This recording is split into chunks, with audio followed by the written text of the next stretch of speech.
Hey everyone, this is Jeremy with Sophisticated Cerberus Games, and today I'm excited to share with you our first factory prototype of our upcoming game, Sprocketforge. Keep in mind this is a prototype, so the final version will likely be a bit different than the version you see here today.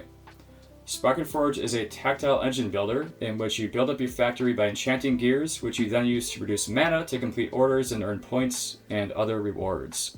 We just recently received the prototypes and had to open them up for a convention this past weekend, so I'll spare you from watching me struggle to open the shrink wrap and or punch out the tokens.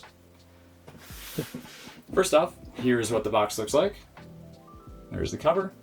And then we use the artwork from the factory boards, which you'll see momentarily, to create the sides of the box. And of course we have both vertical and horizontal options depending on how you like to store your game.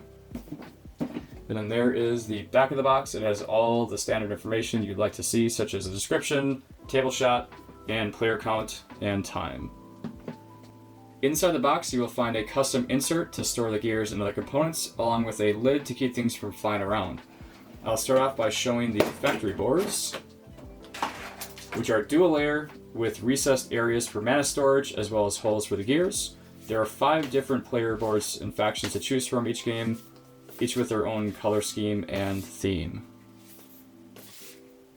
Now it's time for the reason you're all here, the gears. The gears are the central component in Sprocketforge, much like the flashlights were for the Stifling Dark.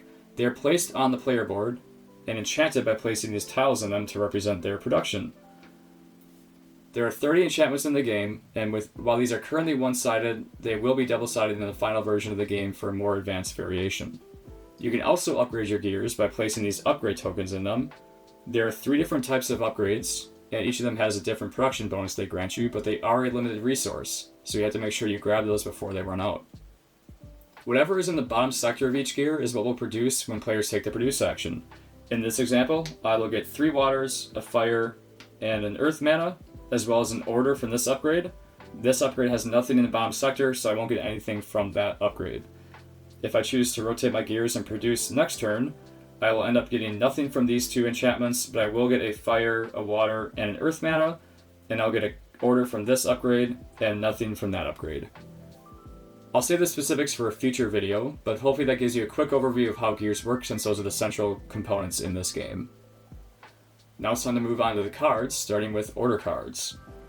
There are a couple different types of orders. Commoner orders, which are always available and are the easiest way to enchant your gears. Merchant orders, which are relatively easy to complete but have less rewards. And noble orders, which require more mana to complete but grant better rewards. There are also favor cards, which are hidden points that are added to your score at the end of the game. They range in value from 1 to 3 points, and the higher the points, the more rare the card is. Favors can also be used to petition the noble houses of Sprocketforge to gain extra points and special bonuses. These rewards scale the less exhaust your factory has, as indicated by the different colors on the cards. There are also 120 mana cubes, 30 of each color, a score tracker tokens, and player aids.